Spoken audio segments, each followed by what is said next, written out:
Premier League football is back after a 2-week break. Match week 8, 7 fixtures are going ahead, 3 fixtures are not going ahead. The big one, Chelsea against Liverpool, has been postponed. Man United against Leeds has been postponed as well. And Brighton Crystal Palace will also not go ahead. But we still have 7 fixtures to look forward to. And as always, I will be going through my predictions. Let me know your predictions for the games in the comment section as well. Which player will definitely score and all that as usual. But first, let's go through the Friday night games. They actually have 2 Friday night games this time round. The first one will be Aston Villa against Southampton. Now, Aston Villa this season, I mean, they've been a bit mixed, mostly disappointing, especially at home. Gerrard, they did pick up a very good result against Man City, though, so that could have boosted their confidence for sure. Southampton as well, a bit mixed. Sometimes they do win, sometimes they pick up a point against the big team, sometimes they beat Chelsea, sometimes they lose to Man United at home, a bit all over the place as well. So at Aston Villa, I'm expecting a very decent game. I'm expecting both teams to cancel each other out. So not a high scoring game or anything like that. That's just a well balanced game. Both teams attacking, both teams defending almost the same way.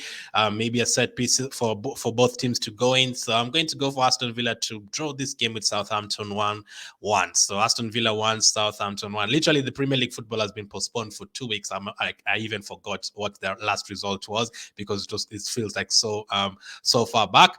The same time, we will have a game that I think is really, really good. Both promoted teams, Nottingham Forest against Fulham. Fulham really, really good this season. They've managed a draw against Liverpool. They've beaten Brentford, a team that has only lost 1 game this season. They almost picked up a point at the Emirates against Arsenal. Obviously, the games were postponed last week. They were supposed to play against Chelsea. Would have really loved to see how they would have played in that one. Nottingham Forest, as I said earlier in the season, they will need to depend on their home form. Their home form is very important. They did win their first game against West Ham at home, but since then they lost to Tottenham and dropped a couple of points at home, including Bournemouth last time out. Bournemouth coming from 2 goals down to beat them 3-2. So in this one, I'm expecting another high-scoring game. There's been a lot of 2-2s for Fulham, 3-2s. Same with Nottingham Forest, 2-1s, 3-2s. So I'm going to go for a high-scoring game here. Nottingham Forest 2, Fulham 2. I'm going for a draw there. The strikers to both get goals, Mitrovic and also any of the Nottingham Forest strikers. Danish could get his first goal. They signed a lot of players. Nottingham Forest signed more than 20 players, but I'm going to go for probably Brennan Johnson to get a goal. So 2-2 in that one. And then Saturday, there's only 3 games. The first one will be Wolves against Manchester City.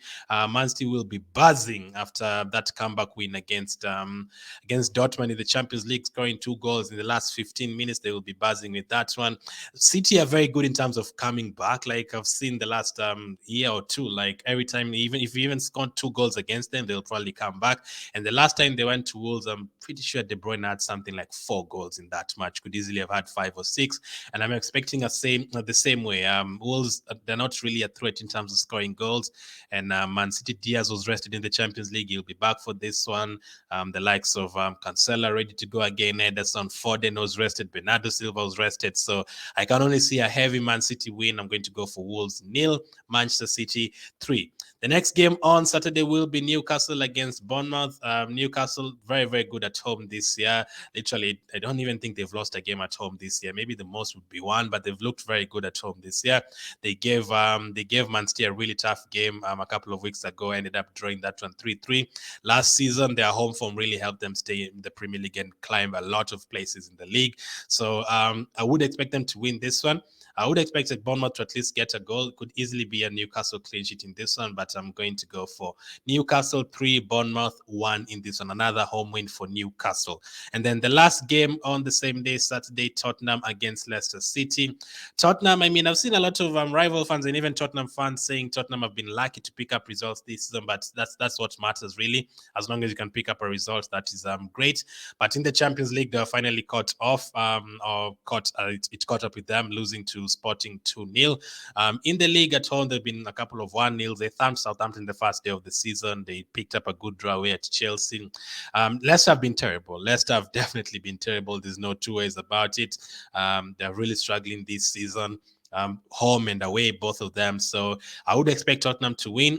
Tottenham do have They have played a Champions League game in midweek. Leicester will be well rested, but I still think that Tottenham will win. It's not going to be a heavy scoring game, but Tottenham 2, Leicester 1 in this one. Another loss for Leicester, and this will put Brendan Rodgers in a lot of trouble. And then heading into Sunday, the first game, early game, will be Brentford against Arsenal. The last time Arsenal went to Brentford was the first game of last season.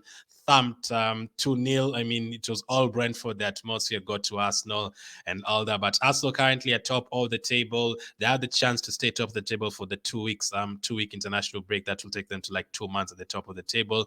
Brentford this season, though, they've not lost at home at all. They beat Man United by 4-0. They scored 5 goals against Leeds. EVERTON has been picked for his country as well. Things are looking good for them. The likes of Da Silva scoring. Visa is coming from the bench every single day and scoring. Mbeumo's looking good. They signed Ben Mee at the back. He's already picked up a goal this campaign. Brentford are 8th on the table. They've only lost 1 game, and that was to Fulham. That was to like an 85th minute winner, so they would have easily been unbeaten so far this season. I'm really liking whatever is going on at Brentford. And I think they can definitely do very well this season. So when I predicted at the beginning of the season the final table, I actually said Fulham will survive. I said Bournemouth would go down, Nottingham Forest would go down, and I said Brentford would struggle in their second season.